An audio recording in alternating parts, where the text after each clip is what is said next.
Welcome to our session, Farm Resilience, Preparing for 2023 and Beyond. We have a couple of things to cover, as I'm sure you're familiar with these slides this far, and then we'll hop into Amanda's talk. So another acknowledgement that we are presenting this conference on land that is inhabited by the Nipmuc people prior to European colonization. And was, and I say is because there's actually a really active Nipmuc nation to be acknowledged and appreciated. As we work to heal the destruction caused by colonization, we appreciate your support, solidarity, and continued learning. And we just want to set that precedent together as we move forward through these talks and healing and repairing. And moving forward. Get this out of the way. Racial equity in our food system. We recognize that our agricultural system is built on stolen land and forced labor and exploitation of stolen BIPOC.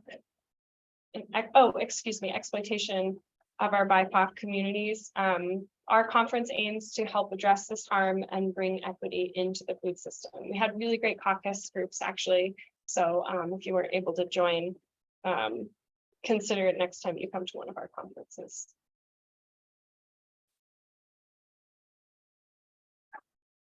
And a big thank you to our sponsors. We could not do this conference without them. So please, as you move forward in your food and farming ventures, consider supporting and purchasing from these companies and organizations. And we have some more here. Drinking Jeans Beans coffee today. Very nice.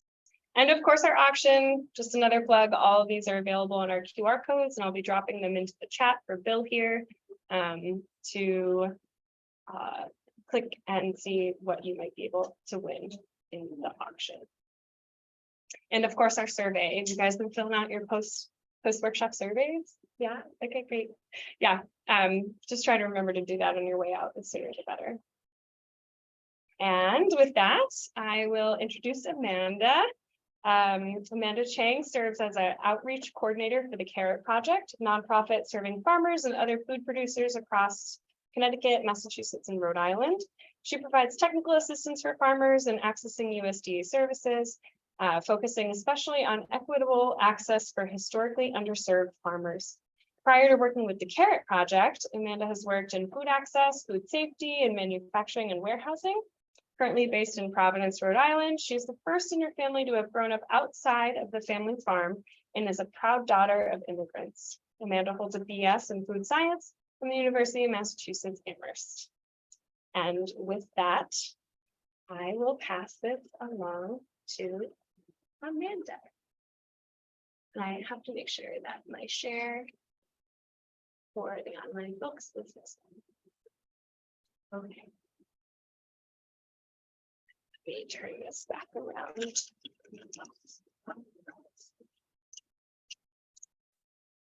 All right, so you. Great. Hello, and I just want to make sure that I'm still being heard from this distance away from the mic.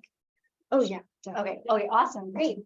Well, hello and welcome. Good to see some new faces and some familiar faces. We're starting about 15 minutes late, so I'm going to just try and fly through some slides. I might end up cutting some slides out, but if you leave your sign up information either in the chat or on this like the sheet there, we will be sending a copy of the presentation out afterwards, and I'm available for if you just want to chat about your day or anything at all. I have my card there, so I'm going to try and go through a kind of task clip just to make a little bit of time here. So next few slides, please. Okay. So just a couple of funding knowledge on our end. So our work could not be done without some of the support of a number of federal grants. So we have a grant from Farm Service Agency, agreement number SA21 CB20011950. We are also doing this work based that's supported by a USDA NIFA grant. So that's the award number there. And then we are also some of our work is supported by the Massachusetts Agriculture Innovation Center, funded by a USDA Rural Development Agricultural Innovation Center grant. So thank you very much to these various grantors for making our work possible. Next slide, please. Thank you. And finally, I thank you to our host here at NOFA Conference. Thank you so much for having us. Thank you, Hannah, for moderating. And a couple of shout outs to advisors who have really supported our work. So Jeff Shazensky, Kian Dalzell, and Kevin Channel. They've been immensely helpful as we've been navigating these programs. Next slide, please. Thank you. All right, so who is the CARE Project? I'm not going to go through these slides in much detail, but we are, as Hannah had said, we are a nonprofit supporting farmers. If you want to just kind of click through all of them. Sure. So what we do is we offer a number of services such as trainings, workshops. We have loan programs available, one-on-one support. All of these things are really serving farmers and fishers across Connecticut, Mass, and Rhode Island, in addition to food entrepreneurs, so someone that's say trying to look into co-packing or such.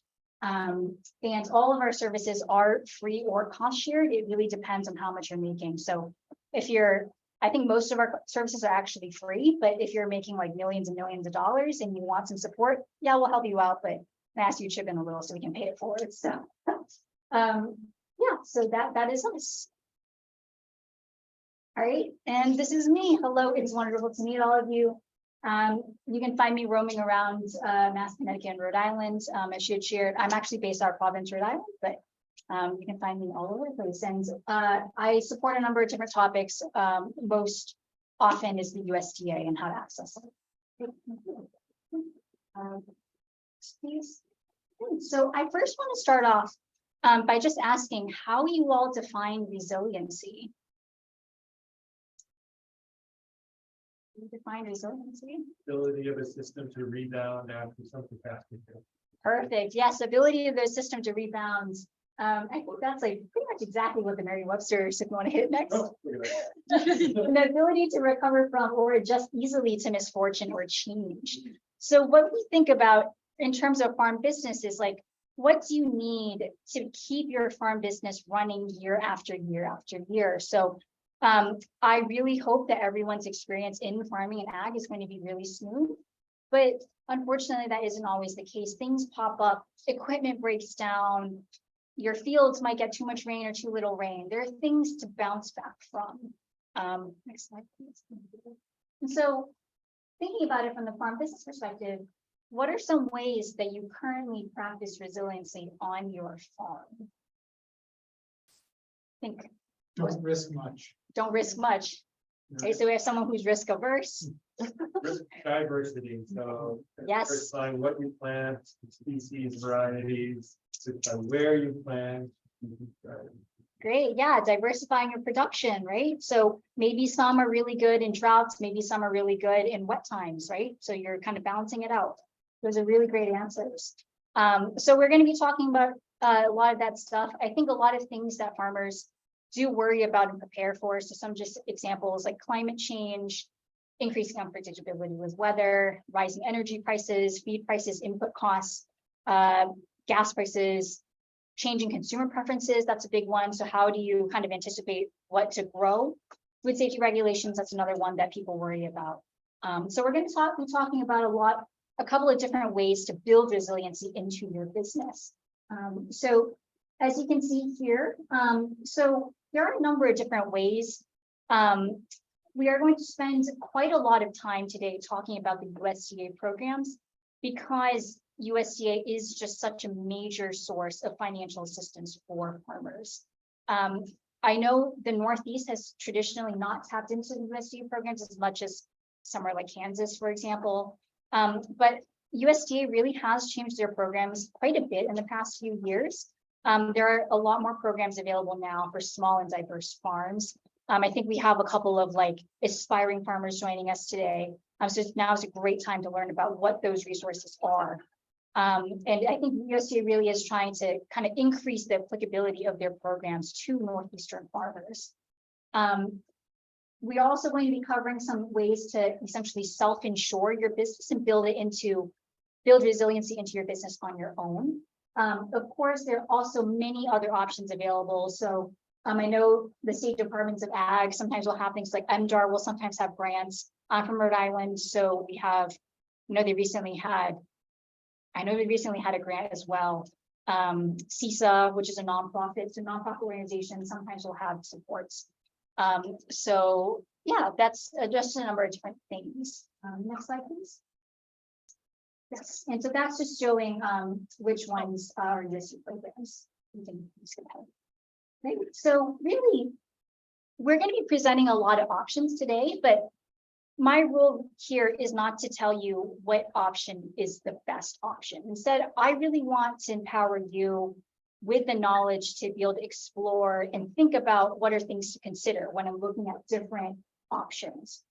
I think everyone at this conference I've met has been like really inspiring, has done really incredible, amazing things. And so I want to see you be able to do that year after year after year. And one of those ways is building resiliency into your business. Climate change is also making things a lot tougher on farmers. And so because of that, we're really strongly recommending, even if you haven't considered some of these programs in the past, really start looking at it now.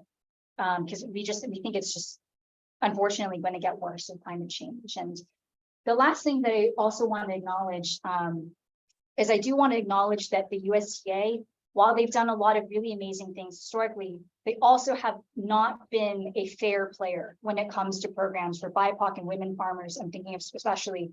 So I understand that there might be hesitancy to work with an institution that has honestly done a lot of harm in its history. So we are going to go over some ways that USDA is working to address those injustices. But again, I'm not here to suggest any one option is the one to go with. We're just here to help you explore those options. So, okay, so we're going to start by looking at a quick example comparison. Okay, so this is very much, if you want to just click through, there's like 4 little things.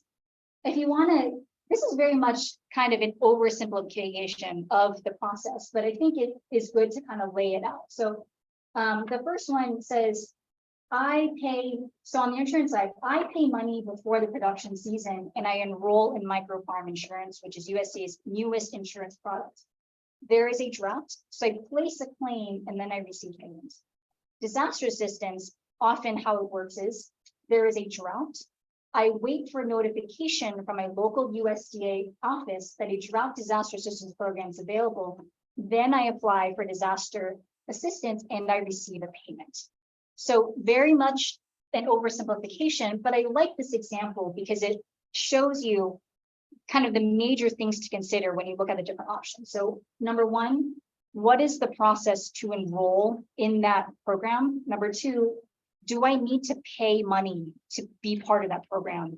And number three, how do I receive payment in case something bad happens? So from this example here, you can kind of see there is a little bit of a difference in there, right? So insurance, you're enrolling before disaster occurs, you place a claim. Disaster assistance, you apply after disaster occurs if a program is available, but you don't need to pay costs out of pocket, right? So that's kind of the trade-offs in between. So with that, let's start looking at these in a lot more detail. Okay. So let's first explore micro farm insurance. So next slide, please. So when folks think of traditional crop insurance, like what comes to mind? That. I had someone just say that exactly, right? I think rows and rows and rows of corn or grain or oat or soy. It really is single commodity crops and it's yield-based policy. So what that means is I'm going to buy a crop insurance policy for corn. I'm going to insure myself for 150 bushels of corn. That's my corn policy. If I grow soy, I'm also going to buy a soy policy. So basically, it does ensure the production, but it also means that there are some like unintended consequences, side effects of that. So it encourages monoculturing because there's single commodity policies, right? You can't switch between crops halfway through the season. You buy a corn policy, you got to stick with corn policy. It encourages production of kind of things that are considered high value, right? Because you want to, if you're only going to choose one thing, I'm going to choose something that's going to make me a lot of money, right? And it can also really decrease diversification. And because it's yield-based, it's not necessarily accounting for price, which isn't a simplification. There are ways to account for price, but generally, because it's production-based, you're ensuring the yield. So farms in New England don't really tend to look like this, right? So next slide, please. So farms in New England really tend to look more like this. So what if your farm looks like a typical farm that we see at the Carrot Project? So 5 acres, about 10 or more different crops. I think it was 120,000 annual revenue was about the average that we see. So if you are a program that looks like this, or you're a farm that looks more like this, what option is available to you? So I want to hit next. So enter micro farm insurance, which is an addendum of the whole farm revenue protection. Oh, sorry. Sorry to distract you. Can you minimize that? Yeah. Oh, what else? Yeah, okay. It's a little confusing for the wrong side, but it's fine. So, so micro farm insurance is really new. It is new as of 2022, and the full details of this program came out October 2022. So you are learning about this like 3 months after it first came out. So you're very much an early adapter. Thank you for being here with me on this ride. So how this program works is it says, okay, what if instead of individual crop commodities, we are going to insure the revenue of the farm itself? Okay, so what that means is I'm going to insure myself for this 120,000 average in annual revenue. Let's say throughout the year, I end up making only 80,000. Maybe there's a drought, I lose some crops. I can then put in a claim of $40,000 to make up that revenue. This is quite a radical shift, I think, from how insurance has typically worked in the past, because now the farmer is free to grow different kinds of crops. They're not tied to one specific crop. They're not tied to that one crop policy. They can have a diverse operation. And so they're able to, it's really encouraging diversification of farms. And so in my opinion, I think that this is really something that is designed specifically for small diversified farm operations. Another thing to know, so the whole farm revenue protection, that's been around, I think, from 2017. That is this on a bigger scale. It's the parent program. That's insuring up to 17 million. Of course, if you're asking someone for 17 million versus 350, which is the max for here, they're going to ask for more paperwork. So micro farm is a simpler application period and reduced paperwork compared to the larger parent program. So the next slide, we're going to look at how this program works. So how this program, we already went over the house for the others. So in terms of what can be covered versus what cannot be covered, micro farm insurance, as I said, is geared towards diversified small scale operations. And so it can cover any agricultural product produced on farm, barring cannabis is a big question I get. Unfortunately, since these are federal programs, cannabis isn't currently on there. Nothing that is prohibited by federal law. So cannabis is a good example. Any endangered species, animals like that. Interestingly, ostriches are now covered by some USDA programs this year. Huh. Oh, really? Yeah, good for ostrich farmers. But yeah, just like it comes up. The other things are you are allowed to resell some agricultural products as long as it's less than 50% of your total revenue. Revenue from post-production processing. So that's things like freezing, drying, packing, canning is a good example. Value-added production as well is now covered. Jams, sauces, jellies, pies, cookies. I think that the addition of these two things, post-production processing and value-added production, is a huge change. I can think of no other program in USDA that covers these type of products. So again, it's USDA understanding that farms, particularly in this area, are doing a lot of things beyond just growing and then selling, right? Okay, so on the other side, for non-approved revenue, so timber, forest, and forest products. So forest products would be like maple syrup. Forest products, I believe Christmas trees actually fall under that category. Animals for sport, show, and pets. So you think like race horses, or if you have a stable. If you're like dog breeder, that wouldn't be covered. Non-farm products, so like recipe books, tote bags, things that you're selling at the farm stand, but then you don't you're not producing your agricultural products, wouldn't be covered. And in total, your approved revenue can be up to $350,000. You can have more than $350,000. You just need to pull out the approved from the non. I have a question. Yes, question. When it says no forest or forest products, what about perennial shrubs or like nut trees? Are those crops, or because they're forest crops, they're not crops? That is a good question. I can follow up on that. So you Okay. said like, Because I work with agroforestry folks, Okay. and if they want to do crop insurance or something Yep. like that, it'd be interesting to see if that's available. to Yeah. them. for sure. Yeah, I will follow up specifically about this. We are going to be covering a program in USDA that covers trees specifically. Oh, okay. So you can hold on to that question. Sure.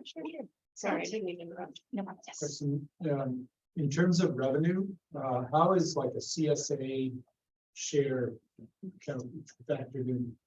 I knew that question was going to come up. So CSAs, that is something that has not been explicitly named by USDA. I have put in a request to USDA to answer that question. I'm still waiting on the answer. But if you want to leave me your information, as soon as I find out, I will get that information to you.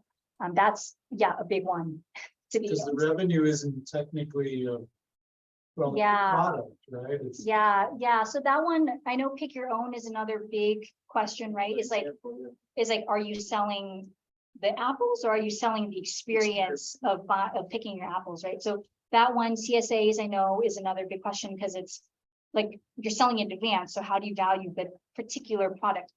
So those two things very much USDA knows of the questions. I think they're still figuring it out. Like I said, they launched this in October. So, they're still, I think, figuring out some of the finer details here. Thank you. Great questions. seems like that would fit really well into small farms. Yeah, exactly. Okay. So we'll move on to the next slide. So, in terms of coverage level, so we talked about the maximum approved revenue. So, I think what people might be thinking is, well, great, I can just insure myself for $350,000 and I can always make up that claim, right? Unfortunately, it doesn't quite work like that. So what they're going to do is they're going to weigh two halves of the scale, essentially. So if you want to hit, sorry, I have so many animations. I'm sorry. That's great. So on one side, they're going to say, let's take a look at what you've made in the past. They do require at least 3 years of your reported revenue, and they base that on your taxes. So if you're just starting off, I think this is a good program to be aware of, because now you know and you can start collecting that data. And I can assure you 3 years goes by really fast. On the other side, they're going to take a look at what you plan to make in the upcoming year. So what this looks like is this. Let's say on average, I have made $100,000 a year. Next year, I go big and I purchase new land, and I really think that I can make $200,000. USDA or the insurance company is going to say, you have only ever proven that you can make $100,000. We're only going to insure you for that amount. It's gross. Yes, gross. Yes, gross revenue. Thank you. On the other hand, let's say in the past I've made $100,000. Next year, let's say I decide to scale back. I don't know, I decide to go back to school. I decide to start a family. And so I plan to produce much less. I now only expect to make 50,000.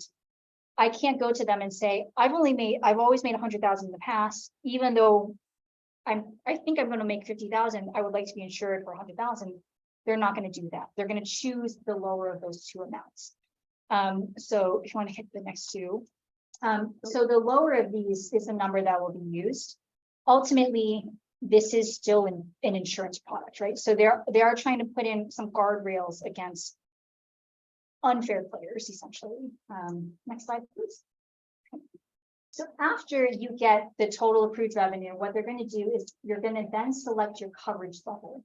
And the coverage ranges from 50% to 85%. So what this looks like is, if my approved revenue is $100,000, I'm then going to choose how much of that revenue I want to have insured, ranging from 50 to 85%. So you can see from this slide here, how that works out. I'm sure at this point, you're probably thinking like, wow, like that's lower, right? Like that seems a little bit low. I'm already taking the lower of my expected versus my historic. And now I have to choose a coverage level that's not 100%. So I want to reiterate again, crop insurance is still a form of insurance, and no insurance ever covers 100% of the cost. Even traditional crop insurance that like your farmers out in the Midwest are using, I think the maximum is still 85%, right? So if you think about like any other insurance I might be familiar with, home or auto, for example, like really the hope of insurance is that you don't need to use insurance, right? Insurance is there in case something bad happens, and it's worth it in that moment if there's ever a really bad thing. So kind of the main takeaway from this is it really is still an insurance product. The other question that we get a lot of is like, what if you had some bad years, right? So if you had some bad years, your average is going to go down, right? It's based on an average of 3 years. So if you had some bad years, maybe you've been steadily increasing your profits, so your earlier years are dragging down that average. That's okay, because there are ways to adjust and curve the numbers in your favor. So it really isn't like a straight average. There's a lot of actuarial science and statistics behind it, but there are ways to curve the number in your favor. So we don't have enough time to go over examples, but there are ways to kind of curve it so that it's not, there are ways to curve it so the number is higher and it works in the favor. So, so adjustments are available, and it won't cover 100% of the costs, but it will get you through to the next season. So if you're interested in the micro farm process and how to enroll, this is how you would enroll. So it is a USDA program. However, crop insurance is sold through private insurance agencies. So USDA sets the policy, but you would buy it through a private crop insurer. So the first thing you do is you want to contact a crop insurance agent. Sales technically close March 15th. Well, they do close March 15th. Crop insurance agents have told me that they strongly suggest folks get in touch by end of January, since this is a new program. It does take a little bit of time to gather paperwork, but don't worry, like you really do have until March 15th to like close the policy.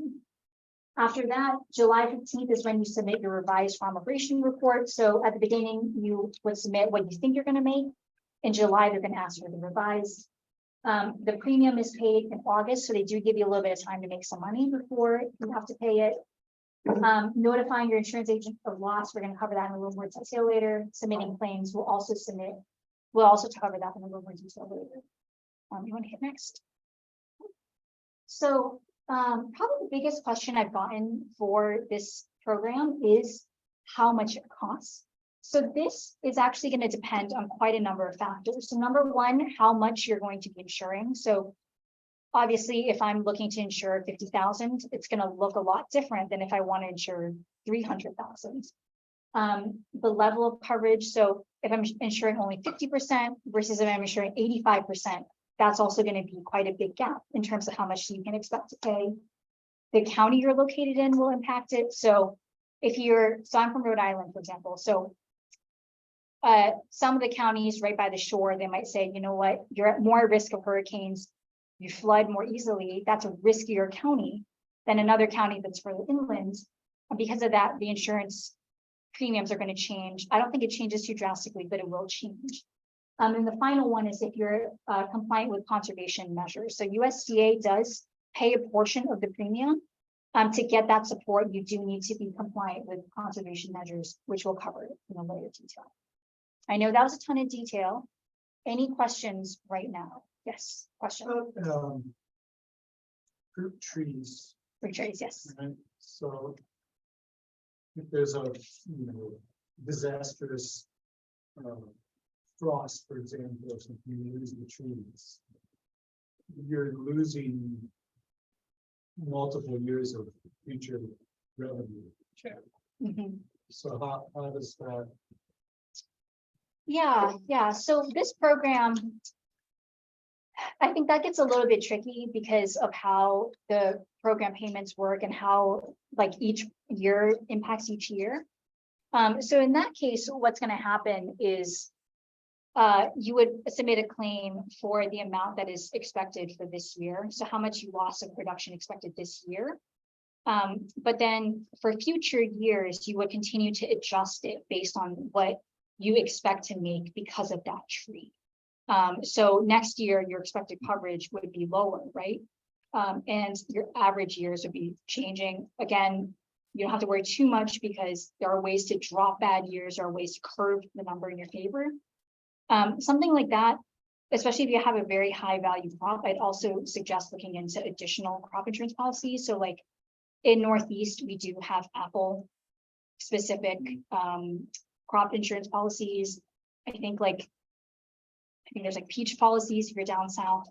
So something like that, particularly for farmers with higher value ones, I would also suggest looking at like individual crop policies as well. I don't know if that answered entirely your question. Yeah, it does. I mean, because I can imagine where maybe some stone through here. Yeah. They may not even offer anything. Yeah. It's like, look, man. Yeah. Right, risky. Yeah, and we are going to be covering like different options, things to consider as you're looking at different options. Microfarm is a new option. I'm really excited about it. I think that it has a lot of potential to do a lot of good for farmers in this area. But it's not like the end all be all program, right? Like there's other programs available out there that might be better for your specific farm. Dave, you had a Can you question? get into some of the specifics on how this integrates into, or whether there is any consideration about, I forget the classes, the socially or historically disadvantages? Okay. We will definitely get into that. So the question was about like special provisions for certain identities if you self-identify. So One other technical question on, so you need 3 years average, and this is a very specific question, I'm sorry for it, but so if you've got 2 years of history, you're entering your 3rd year now in January, you're applying for this thing. Can coverage be for that 3rd year because it's based on the tax consideration of that 3rd year, or does it need to be 3 full years before you can apply in January of the 4th year? it is 3 full years. So if you're applying for coverage in 2023, you need 2020, 2021, and 2022. That's the term.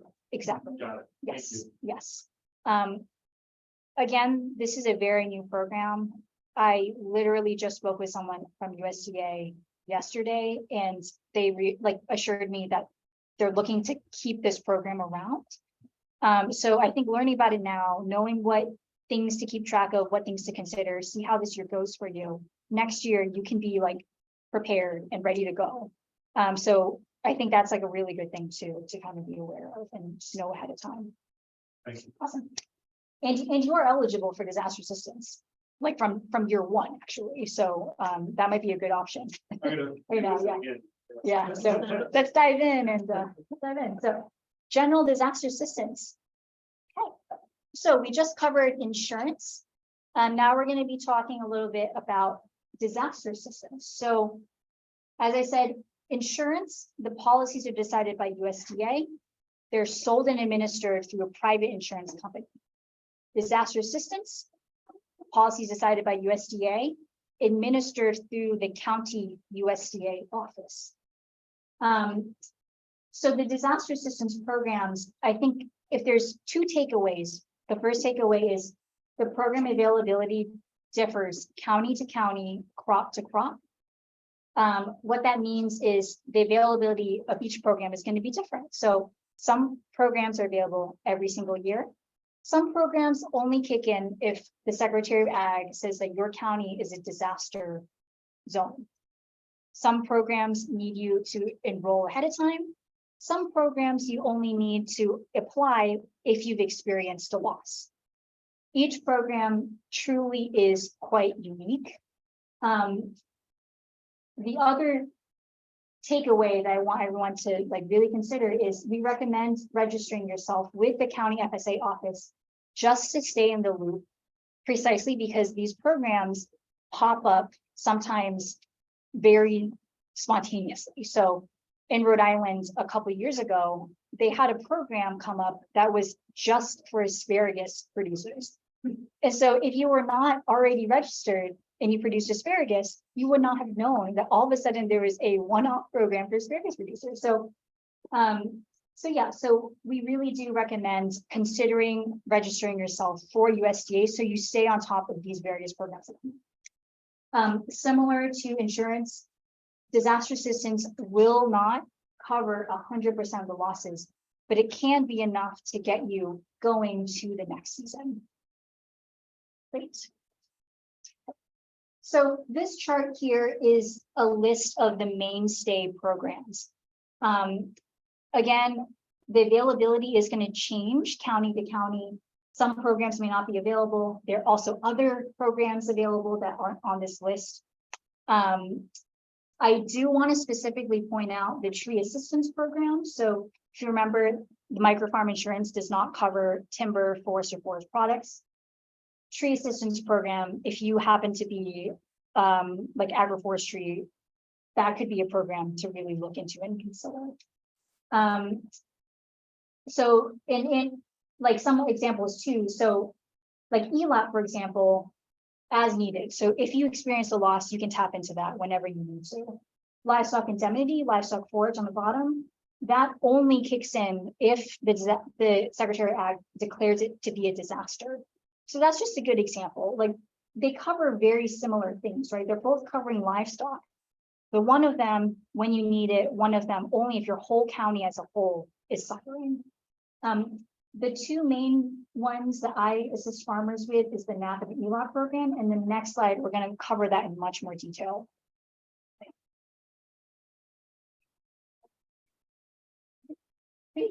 So NAP and ELAP, so they're a mouthful to say, non-insured crop disaster assistance program and the emergency assistance program for livestock, honeybees, and farm-raised fish. That's why we call it NAP and ELAP. So on the left side, NAP program, this program was around for microfarm, but it has, but it was trying to do what microfarm kind of was attempting to do by covering crops that didn't already have existing crop insurance policies for. So because of that, it's very crop insurance like. So you are going to need to register and enroll and pay into the program ahead of the growing season. In this case, most crops are March 15th. They're rolling deadlines for some other crops, but most of the time it's March 15th for our area. Then you're going to select between different coverage levels, again, similar to insurance. Similar to insurance, you need to submit acreage reports. You need to submit saying, yes, I did provide this much, I did plant this much. And then as your losses happen, you're going to notify. Very similar to crop insurance, even though it's technically not crop insurance.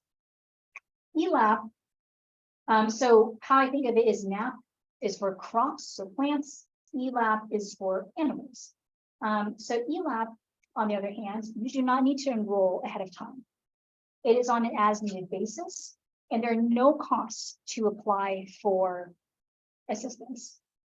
Your payments are based on your losses that happened throughout the year, and you're going to notify as your losses happen. I want to stress that you do want to notify as losses happen. So I was working with a farmer who, I forgot what parasite went through, but he ended up having to call a lot of his colonies. And so he contacted me to ask for assistance with ELAP. And so the way that ELAP works is there's a threshold that you need to meet. And so let's say, and I think for last year was 23%. Yeah, I think 23%. So he lost, so let's say you lose 5%, then you lose 10%, then you lose 20%. So now it's, sorry, 10%. So now you're at 25%. You need to hit a certain loss number before you can enroll into that program. If you don't notify by the deadline, they might only count that 10% or that 10% of that 5%. So you really do want to make sure you're notifying. Another thing to know, at first, that only that 5%, you don't know what's going to happen in the future. So if you don't notify immediately because you think, oh my gosh, it's not reaching it, you don't know what's going to come. So you want to notify just in case you do eventually roll and hit that threshold. But I do point out, as I keep saying, these programs are here to really just get you through to the next year, but they they're great tools, but they're not able to cover 100% of the costs. Now we're going to talk about placing a claim and receiving payments.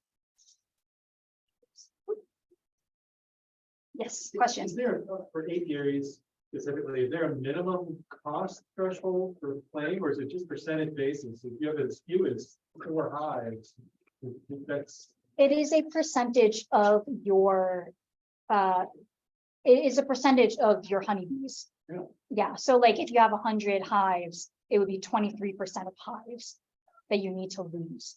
I think it's 50%. If you got 50, I guess it would be like what, 10 hives? That's, yeah, so it's by percentage of your total amount, yeah. So notifying for loss and placing a claim.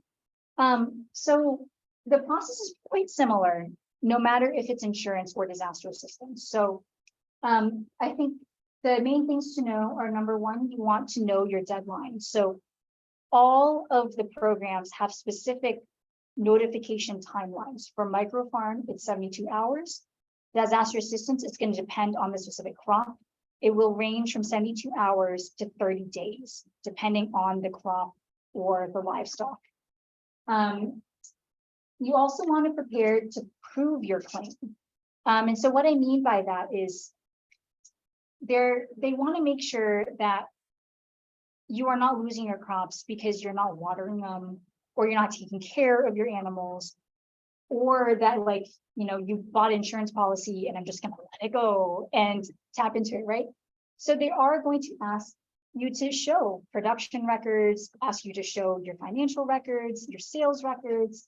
Something that they can do, USDA and insurance can send an agent out to your field to check that you really did experience a loss.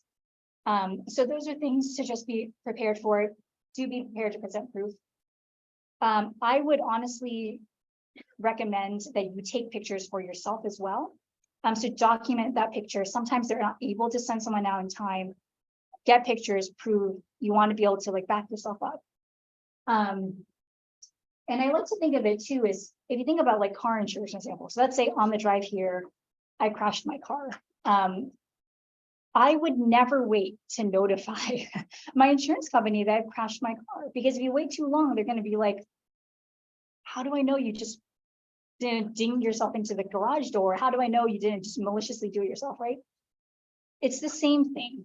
Not entirely the same, but it's pretty similar to how other insurance products work, right? So kind of an agricultural example. So I have an example here of tomatoes. So let's say there's been really heavy rains in the last, let's say last couple of weeks. So you notice that your tomatoes have now split. Something like this might not be the most marketable thing. So if you were walking through your fields one day and you notice, hey, I'm seeing a lot of split tomatoes, definitely notify your crop insurance agent or notify the USDA if it's under the NAP program. Let them know, hey, I have a loss. And just, you can send a picture. They might ask you to send a picture, they might send someone out, but that's enough to notify loss. Another thing that you can absolutely notify loss for is prevented planting. So let's say it's like April, May, and it is just downpouring the whole time. And now you can't put in your crops on time. That might mean reduced revenue, right? Because you're not getting as much production as you had planned for. That is also something to notify for. So you can say, hey, look, this is my production plan. I expected to seed my crops on this day. It's pouring, I can't do that. That is also something that you can notify them, and that could be a claimable form of loss. Okay? So many different ways to be able, many different things, anything really that you think would impact the final revenue that you got for the year, or that would ultimately result in you losing the product. Finally, expect a lag time between submitting a claim and receiving payment. So similar to other things, if I submit a car insurance claim, they're not going to get me the money with this, right? They're going to review the claim. They're going to check things out. In the case of microfarm, because it's based on your revenue, you don't know how your year is going to go until the year happens, right? So because of that, that program, there is a lag time to wait until the whole year shakes out before you can write in for a claim. So some of these programs, there is a lag time, and that's just something to be aware of as you're planning and considering options. So we talked about eligible causes of loss. This slide here points out some ineligible causes. So one question I've been getting a lot of is labor shortage. I know the past few years have been quite tough. So I don't have enough people to go out into the fields and harvest. I don't have enough people manning the farm stands. Inability to market is in there, lack of sales. Unfortunately, those are not things that are coverable, even though those will impact your revenue.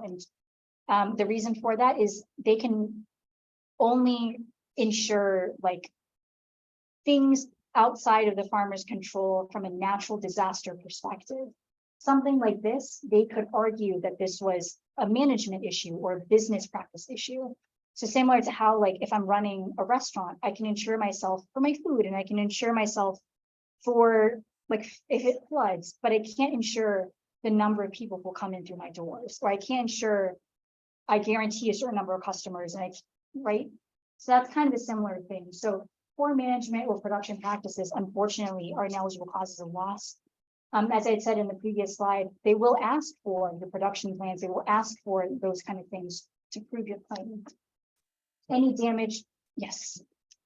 You're speaking in general terms or about all of the aspects that we've covered, or are you speaking specifically about the map in the US? I would say all crop insurance programs, all disaster assistance programs. To put it quite simply, if I'm asking someone for money to help insure me rather than like for myself, these things would not be insurable. So like, but on the revenue-based micro farm yes, insurance, right? So like lack of sales, how would you, isn't that inherently a loss in revenue? Yeah. So that's why, like in the previous slide, eligible causes of loss have to be some kind of like disaster. It's like a weather related event that caused you to be unable to produce crops. So like USDA really, they're still encouraging production, and they're still encouraging you to try and produce it. So if you've like produced it, yeah, actually not thinking about it. It is still crop insurance in that it's still insuring with the crop itself. So if you can't produce the crop. Right, so let's say case study here, right? Like farm in lieu of exclusively planting tomatoes, right? Decides to diversify their production, right? So they plant less tomatoes, right? For 3 years they were planting tomatoes. Now they're going to diversify, so they're going to take out a micro farm insurance, right? Well, the tomatoes continue to produce the revenue that they would have, right? And they probably would have made their goals had they just planted tomatoes. But because they're encouraged to diversify, they diversified, and they didn't make as much money. So they had this revenue-based insurance product. Yeah. So in that case, right? So if you think back to that scale. Nobody bought the arugula. Yeah. So if you think back to that scale, if you're doing something totally new, and so Okay. I mean, like they expected is going to be lower because you have no proof in historic.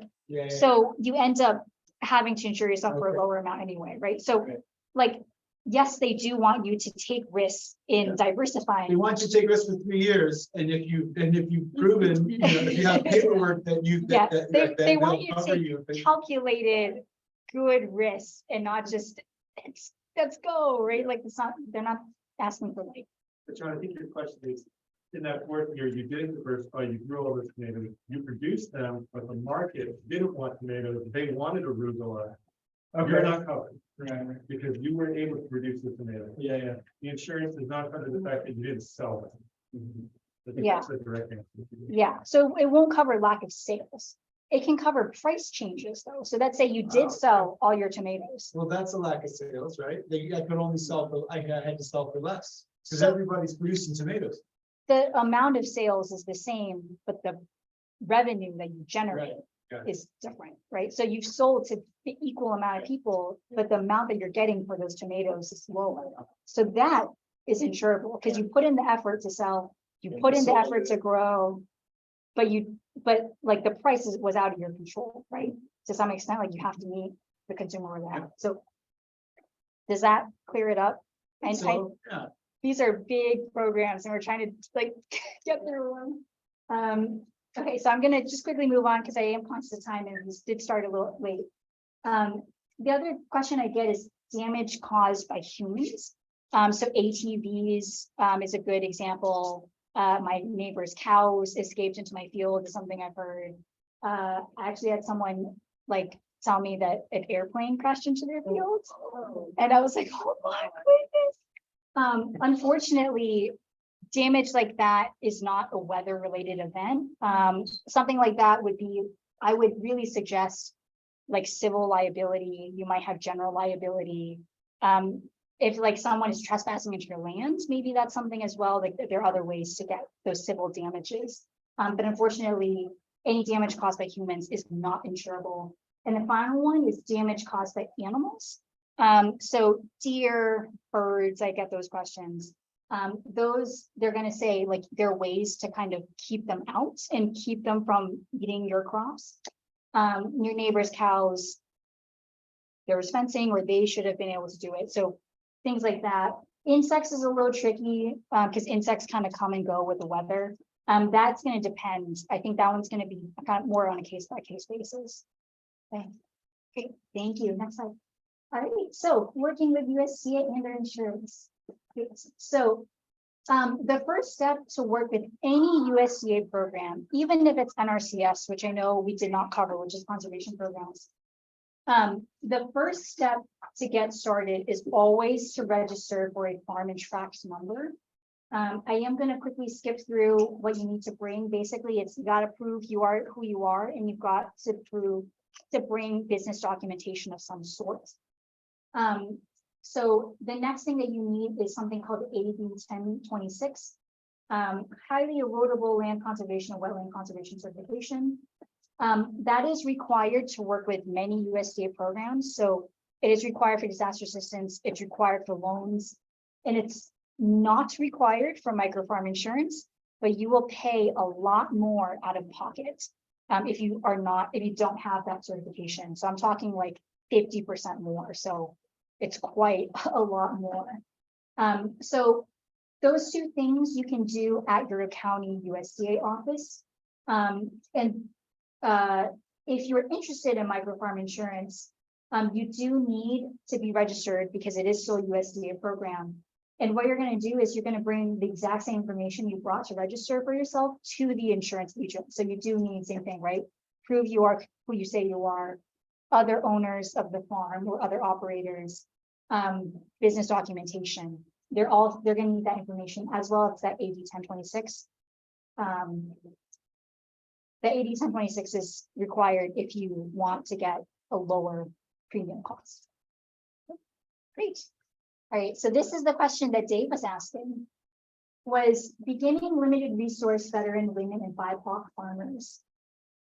So again, I do understand and totally empathize with like why someone may not want to share their personal demographic information with USDA, right? Like USDA documented that they have had a history of discrimination. So why would I voluntarily give them this information, right? Well, I do think USDA is making steps to like right those wrongs. And so one of those things that they are doing is they are now, depending on the program, if you self-certify your identity, you can qualify for things like fee waivers, higher payments for disaster assistance, reduction in the premium cost of insurance, and automatic enrollment now in some programs, which is new as of last week, actually. And I do want to ensure folks like USDA cannot automatically look at you and certify you. So they can't look at me and be like, she looks Asian. We're gonna say she's Asian. They can't do that. Okay, you have to self-certify yourself. Like it's a separate form from the other documents and the prior ones that you would fill out. So next slide, please. Oh. Sorry. Oh, maybe she's. Okay.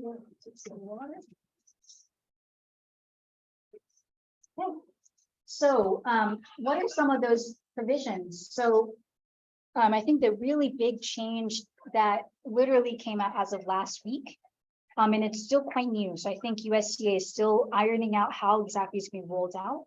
But beginning in 2023, if you self-certify as any of these identities, you'll be automatically enrolled for basic level coverage of all eligible crops. Previously, you had to enroll by the crop. So you had to do like a lettuce, a tomato, a arugula, okay? Now it's saying all of it, you are automatically enrolled and you do not need to pay any money out of pocket for the basic level. Additional coverage levels will continue to be offered at a discount. So that is a major change. Full details are still being worked out, but just something to be aware of. March 15th is that deadline. I would suggest getting in contact with your county office if you're interested. For ELAP, higher payouts are available, so 90% versus 75% coverage. And then finally for microfarm, so microfarm, not quite as progressive with what they're covering, but for beginning and veteran farmers, they do allow for reduced premium costs. So these are some of the benefits to if you choose to certify yourself as one of these identities. So, thank you. Okay. So one thing to know when working with USDA, you have the right to something called a service receipt or receipt for service. I think this is something that every farmer looking to work with USDA should be aware of. Create a paper trail for yourself. That receipt of service will list out who you spoke with, what you spoke about, your follow-up actions, the date that you talked with them. It's really good in case there's ever, in case you're bounced to another agent, in case like you come back to it a couple months later and you need to refresh yourself, in case there's ever a dispute. This is something that I really think is in your favor to ask for. This is definitely in your right. And this is not only Farm Service Agency, but NRCS, Rural Development, I think Risk Management Agency as well. But this is absolutely something that you can ask for and should be asking for. Next slide, please. Thank you. So now working with an insurance agent. So working with an insurance agent, I want you to feel empowered to advocate for yourself. So these are private insurance agents, which means that there is no standard application for these programs. Each company can be a little bit different with how they administer this program. Microfarm is quite new. And so that means it's new for insurance agents. So I think they're still learning about the program. So what I want folks to know is like, definitely feel free to ask questions. Feel free to find someone that you work well with. These are private insurance agents. So in the same way that when I look at car insurance, I'm not just going to go with the Geico Gecko. I'm going to check out Flo, and I'm going to check out Jake from State Farm, and I'm going to check out all these different insurance agents, right? Like I'm going to want to find someone that's going to be in my corner. I want to find a good insurance agent that I work with. You cannot shop around for costs. You can't shop around for prices, but you can shop around for an insurance agent that you are going to work well with. So you want to really advocate for yourself. And agents can serve you if you're out of state. So that's something to know. It's like if you can't find anyone in your state you work well with, which I hope won't be the case, you can look out of state if needed, as long as they have the license to do work in that state. So we covered a lot of information about the USDA, just the whole roller coaster of information. So let's now think about managing risk on your own. So as I said at the beginning of the workshop, not everyone may be eligible or want to work with USDA, and that's totally fine. in that case, we're going to look at how you build resiliency on your own. So I am corny. So I took the phrase, don't put all your eggs in one basket, very literally. And so if I'm trying to make sure that my eggs don't crack in this basket, I think of it as like I have two options. So one option is I can make a separate basket. And maybe since I'm making my separate basket, I'm going to make it pretty. I'm going to decorate the basket and put some value to that basket. So now I've got two baskets in case one breaks. The other option is, okay, I have this one basket. Maybe I put some eggs aside because just some eggs broke. I can now replace it with like extra eggs, right? So very corny visual, bear with me.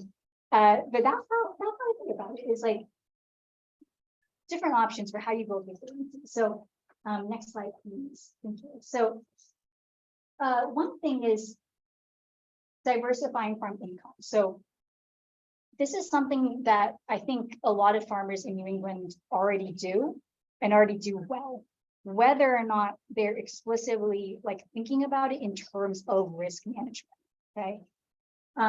So these really are just some common methods that we see at the Carrot Project.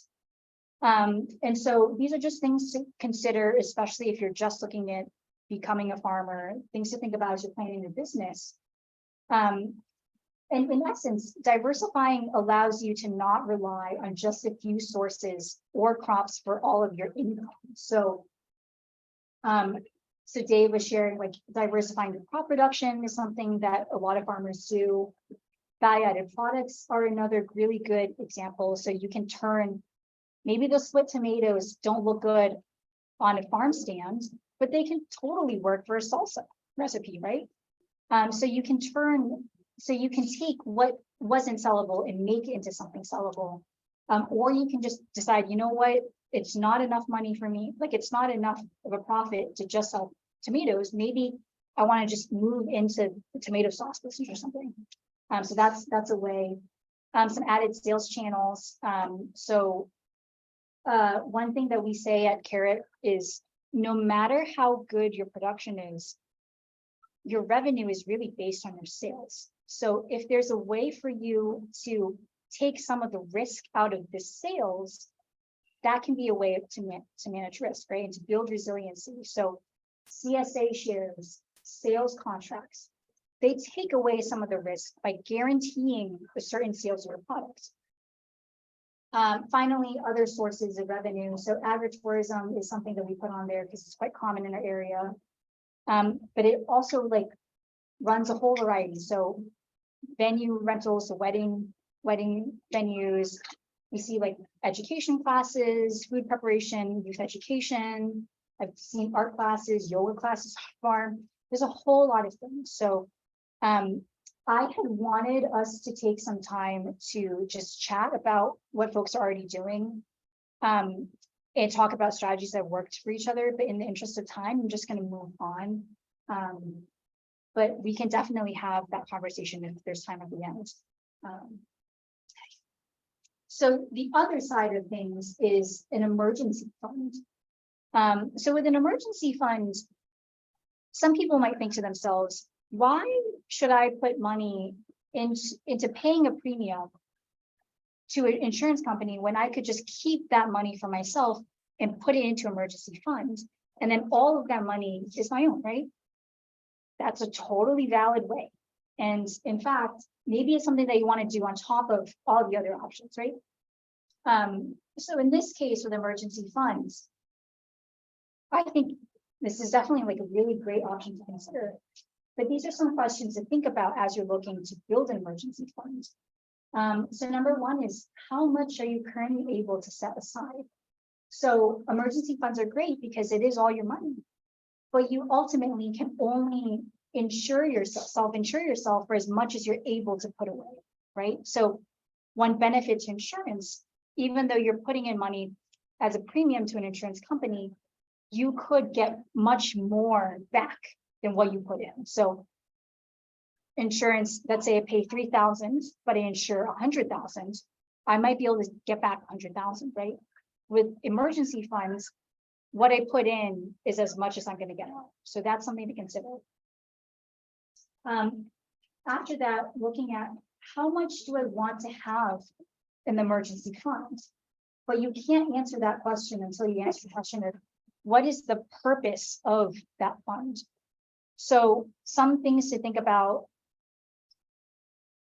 Do I want to cover a certain time frame? So do I want to cover, say, a month's worth of expenses, 6 months worth of expenses? Do I want to have enough to cover an entire year of operational expenses if in case something catastrophic happens? Maybe the way to think about it is there a piece of equipment that I cannot function without? How much would it cost me to repair that piece of equipment? Maybe that's the way to think about it. Maybe it's I have a family and I want enough to cover my family's living expenses that I wouldn't be able to get if I'm not able to sell my farm products. Maybe that's the way to think about it. It's really going to depend on your farm's unique situation and your personal situation. But we just want to show a couple of things to think about and different ways to think about those questions.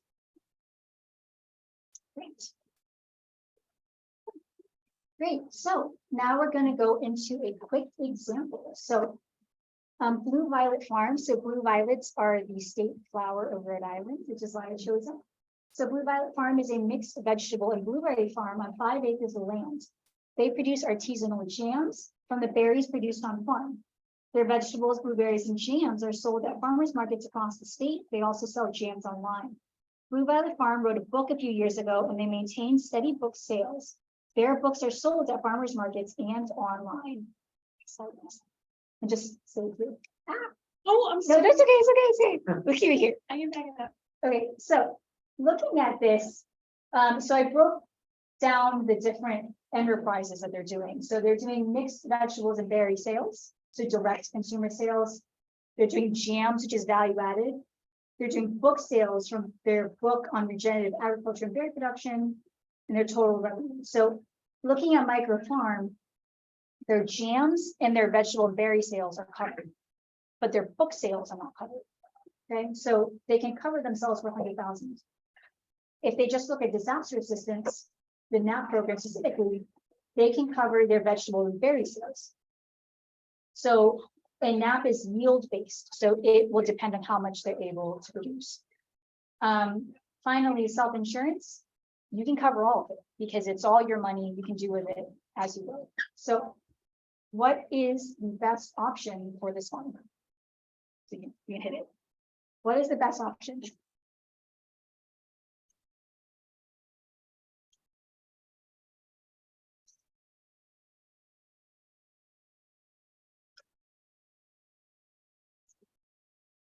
I'm going to have you hit the next thing. Why not all three, right? These are not either or. In fact, you can consider layering these different layers of resilience, right? So maybe you look at this and say, you know what? I want to cover the majority of my income. The majority of income, 100,000 is from direct farm product sales. Maybe they want that insurance, microfarm insurance to cover that amount. On top of that, let's say that their blueberries, so their blueberries actually are quite a high value product because they're making jams and they're selling them directly. So my blueberries, I am especially concerned about them. So I want an additional disaster assistance policy to cover a loss of blueberries. So remember, with it being revenue, even if you lose your blueberries, let's say they have a bumper crop of green beans, maybe the sales of their green beans actually cover the loss of the blueberries. And so they end up making the insured amount, even though they suffered a crop loss. So NAP can be a good way to like cover like a particularly high value crop that you do want additional protection on. Okay?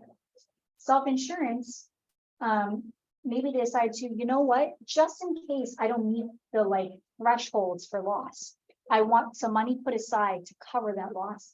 And you know what? I kind of want to cover my book sales as well, just in case I don't make as much for my books as I thought I was going to. All of these options are available. So why not all three? Okay, so next slide, please. So just some things to really ask yourself as you're looking at all of these different options, right? So What is my business's financial history? What has caused my business to lose revenue in the past? So what's happened in the past I want to be prepared for in the future? How much of a hit can my business take? Where am I currently? What is my farm's operational cost? What do I need to be able to survive to the next year? How much do I need to recover? Similar thing. Don't forget, what are other things in my life that I am saving for? So with emergency funds, I think there are a lot of benefits to emergency funds. One of the downsides is because it's a pool of money sitting there, it can sometimes be really tempting to like tap into it. So let's say I want to buy a new tractor. Ooh, I've got a couple of thousand set aside. I want to tap into that, right? So what are other things that you're saving for in your life that you want to work into your finances? What is my time worth? That's a really big one. Am I able to self-insure? Do I want to self-insure? And then finally, how comfortable with risk am I? Someone who's like really okay with risk might decide, I'm just going to self-insure. I don't think I'm going to lose too much. Someone who's really risk averse may say, I always want insurance. I want the peace of mind. It's going to change for every person. Next slide, please. So this is quite an overwhelming slide. Again, you can sign and I will send copies of this along, but really what I wanted to show is when you're comparing between options, these are just a couple of things to think about. So what does the application look like? How much does it cost for me to enroll? How is the claim going to be? And am I going to get that money immediately? How fast do I need that money? How much paperwork is required? Do I have the time for that paperwork? And then finally, it's cut off here, but I did have a couple of special notes here. So I'm just going to say it now. With micro farm and non-insured crop disaster assistance, because it's before the growing season, that means that you can actually budget for it. And you can kind of guarantee yourself to know, hey, if I have a loss, I know I can get a certain amount back. I know I'm guaranteed a certain amount of money for the year. But that, comes with trade-offs. It is a lot of paperwork. There is going to be, you are going to need to enroll by a certain period. You're going to need to present those documents. On the other hand, a program such as disaster assistance, where you don't have that upfront paperwork and that upfront cost, it may not be available to you if you need it because you're waiting on a disaster to occur. So there are trade-offs to each option, their benefits, so there are pros and cons, and those pros and cons will differ for every single farm and every person's business.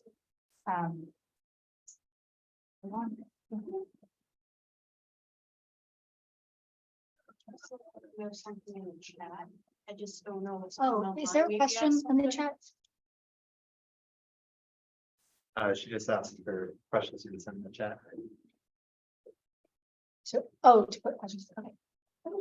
Awesome. So these are just some of the next steps. So we are available to help you go over your farm's numbers. With all of those options, you want to work through the numbers for yourself. We really encourage you to make a strong, informed decision based on your farm's numbers. So we really encourage folks to push the pencil. You don't need to do it alone. We are here to support you all. I am here for the micro farm and disaster assistance, and honestly, just general USDA support. I am free to work with. I don't charge anything because I want to support farmers, and I'm here anytime that you have questions. So in addition to that, if you are just ready to go and you feel ready to go, you can immediately start working with insurance, or you can contact your client FSA office immediately. So those are links to be able to do that. And that's the link to the USDA website as well. So if you're ready to go, no one's stopping you. You can definitely feel free to just jump ahead. Next slide, please. Oops. Ooh. Oh, no, what did I do? David's like, we gotta wrap this up. Sorry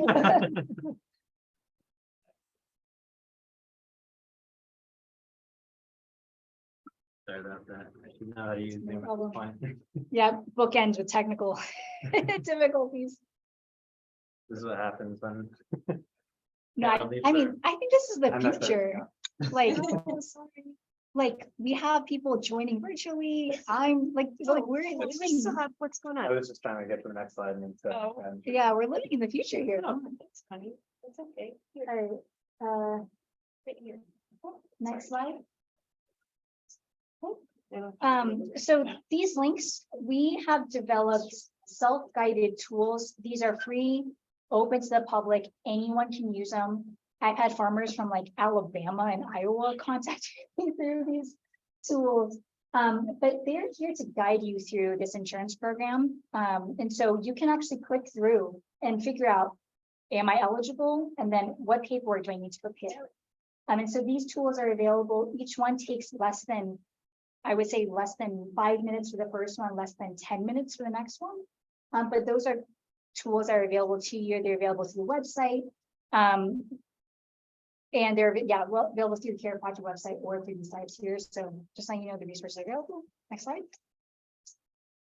So in summary, number one, we encourage you to learn about your options and plan ahead of time. So everyone who's joined, thank you for being a part of this and learning about these programs. Microfarm insurance and mini crops under NAP do close March 15th. That March 15th date is for Massachusetts, Connecticut, Rhode Island, for calendar year filers for microfarm. If you're joining us from outside of those states, I'd encourage you to reach out to the appropriate folks, or you can contact me. If you're a beginning BIPOC woman, veteran, or limited resource farmer, there are special provisions available to lower out-of-pocket costs and boost benefits. Prepare to back up your claims if you're looking to do something outside, like with a third party. So you want to keep strong records for yourself. Insurance and disaster assistance cannot cover everything, but can help your farm business bounce back from something bad happens. And then finally, consider registering with USDA FSA to stay up to date with new programs and program changes. It is available to you as a resource if you need help registering registering with the USDA, or you're looking, or you don't know where to look. I'm available to support, and the links are in the website. So great, that's great. I think that's it. Great. So thank you all so much. Thank you for all the questions. Do we have time for like 1 or 2 quick questions? Yeah, and what I would say quickly too is that since this is the last session of the day, the next thing that happens is a half-hour membership meeting. So I think we can like officially wrap it up and then stick around for however. Okay. Yeah. So the folks who are on video, do you have any questions that you want to ask? Oh, they're all gone. Okay. Okay, so They're over your own good. are any questions at all? I know that was like a crash course into all the options. How are you feeling? Good? Good. Anytime we talk about risk is always good. Yeah, I know it's not the most fun or most intriguing topic. I know like how to build a hoop house is a little more fun, but yeah, I'm so glad you guys could join, and thank you so much for being here and supporting NOPA, and thank you to everyone who helped out. I have an obnoxious question. Yes. In the long run, in the big scale, you end up paying more into insurance than you get out, or like farmers pay more into insurance than farmers get out of insurance. Is that accurate? Like car insurance. Yeah, so that is a very good question.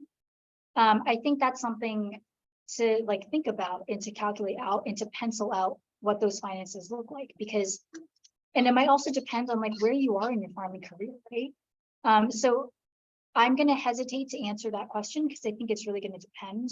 I think it also depends on what exactly you're growing, where exactly you're growing, how high of a risk. So I know like one of the insurance agents I was speaking with, he has a farm that buys insurance because about once every 5 years or so, and they're like located really close to a river, about once every 5 years or so, it will always flood.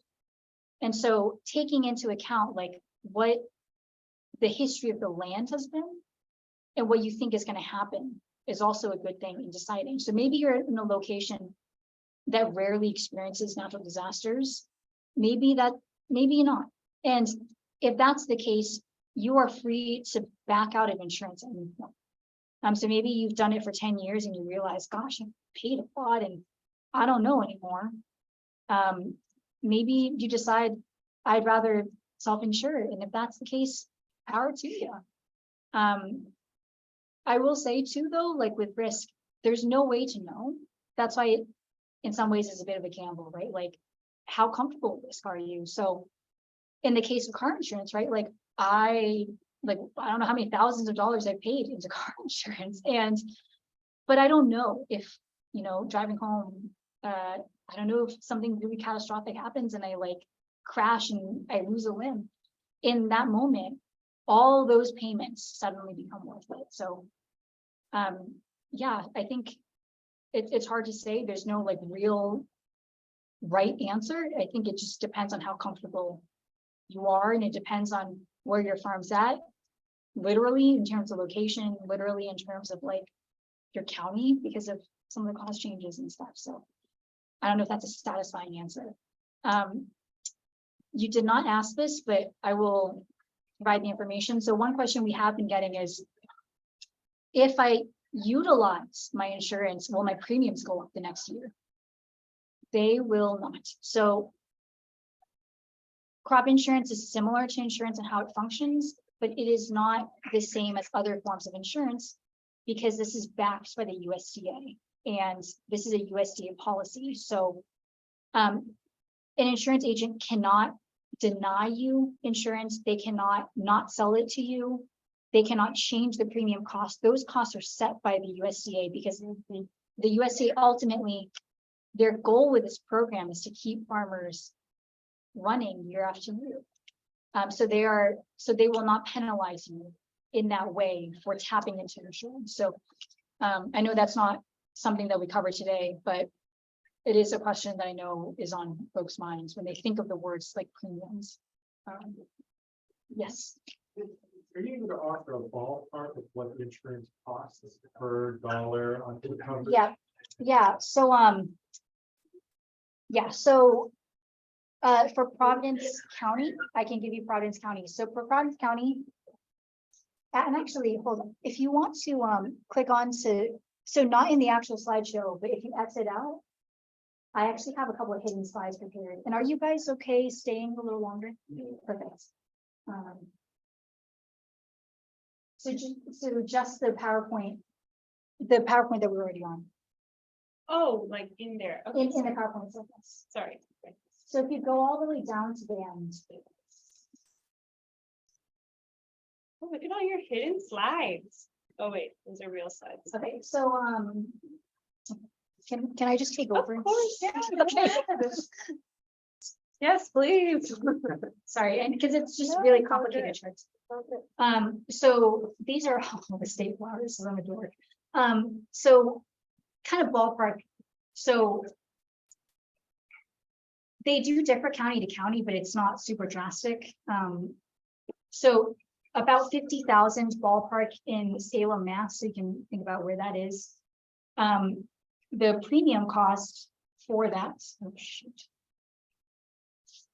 So the premium cost for $50,000, 85% coverage is about $2,000. Okay, 50% coverage is as low as like $280. So I also do want to point out that it is not a linear progression, it's a curve. So if you look at like 80% versus 85%, that's like 50% difference in premium that you're paying, but it's only a 5% difference in terms of coverage. And so like the premium in some cases is actually quite fair, depending on like what coverage level you're looking for. One thing to consider is like how likely am I to lose that amount? So at 80% coverage, you have to lose 20% of your crops before it kicks in, and something called the trigger point. But like these numbers here are the trigger points. So a farmer who makes 50,000 may say to themselves, gosh, I'm only making $50,000 a year. I'm not paying like 4% of my revenue to cover this much. But they might say, you know, it's worth it to me to pay $300, but now I have catastrophic coverage. And the reason I use catastrophic is that's like an actual insurance term. So 50% coverage is catastrophic loss, maybe to prevent total crop failure. Let's say, you know, if you're only making $50,000, you probably only want 1 or 2 acres. So there's a likely chance that whatever is going to hurt you is going to hurt that whole acre, right? So maybe they say, you know what, in that case, I'm likely to lose all my crops in one go. This is worth it to me. So again, it's going to change. So let's take a look at a couple of other premiums. So, okay, so this is Blue Violet Farm again. So Blue Violet Farm, I want to show you something. So the adjustments. So this farm, I'm going to pick on myself. I'm not doing great. I am just all over the place in terms of the amount I'm making, right? So 60,000 to 160,000. I have a range of $100,000. So in this case, you can curve the number. So if you take a straight average, even though, so if you take a straight average, you end up with $88,000 as an average. But if you take advantage of some of the curve options, so you can actually choose to drop your worst year. You can choose to take, I think it's like 90% of your previous year. You can choose to take an average, like this, it's just a different number of like stats. Finagling. You can now curve it quite high. So you've now bumped it up by $9,000. Okay, so don't let the fact that your numbers have been a little wonky discourage you from insurance. There are ways to like massage the numbers a little. So in this case, at $100,000, your highest premium is $4,500 or so, and your lowest number is $621. Again, I want to point out here, check this out. 85% is $4,500. 80% is $2,000 less that you pay.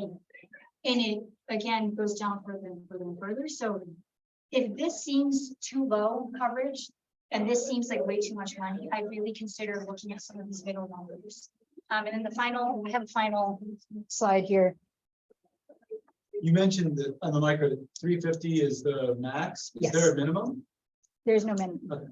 There is no minimum. I think the minimum really is like thinking about how much is it going to cost my premium versus how much I can make. So in the case of like less than $50,000, like full coverage at $2,000 is like 4% of your annual revenue. Right, but the 50% kind of a Yeah, couple $100.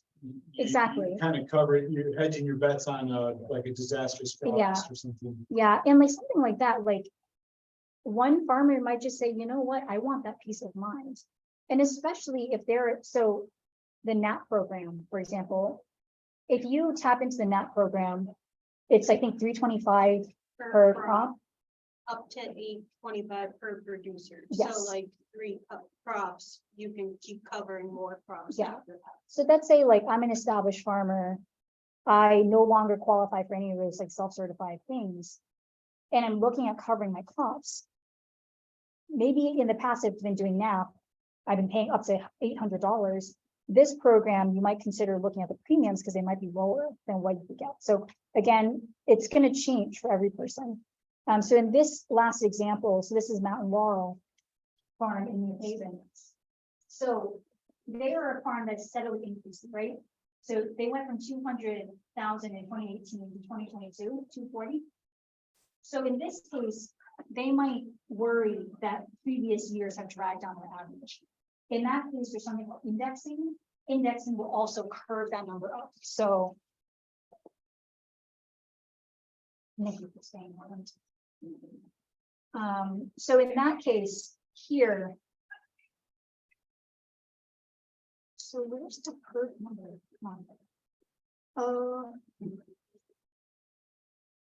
Okay, yeah. So if they took a straight average, it'd be 211.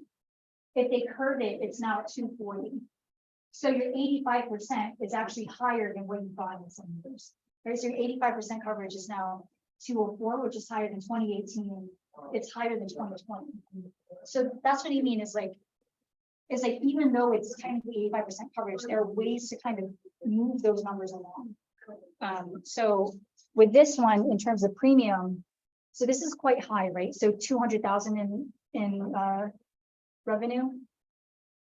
So in this case here, you would pay $9,000 for 85% coverage, but 5,000 for 80%, and then 50% is 1,500. But their 80% is $120,000 revenue, right? So this is pretty equivalent to that the first couple of examples I showed, right? Yeah, so I know that was a really long thing. Actually, like, I just want to put something out. So shout out to USDA, because if you didn't have the conservation compliance, this is how much you pay, 21,000. So again, you don't have to register, you don't have to do the conservation compliance. If you can, I really do recommend it, because the out-of-pocket cost is quite high if you don't have it. So I think it's their way of encouraging when you take conservation. So that was a very long answer to your question, but I hope that was helpful. Anything else? I don't want to take up too much of your time. You were, would you ever say? Yes, so What county? I work for Worcester County, Oh, okay. but I do have contacts for all counties in Massachusetts at least, but we could also get you information for other ones as well.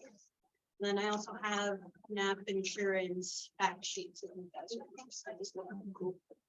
So like, they have the like nice proper language. I have the like the summary language there, but we're both here. We're both We work together. yeah. So, great. Well, thank you so much. Thank